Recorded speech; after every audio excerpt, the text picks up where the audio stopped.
деген биз деген азыр иш чаралар жүрүп жатат. Козголгон иштин негизинде 218-берене менен козголгон. Кыргыз Республикасынын кылмыш жазуу кодексинин 218-беренеси менен козголгон иш. Бул жерден болсо деген жана Фрима деген кургак сүттүн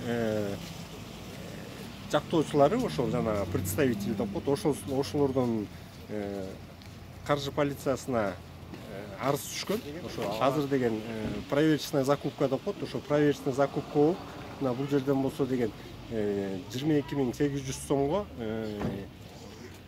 240 пачка сатылынып алынды Фрима.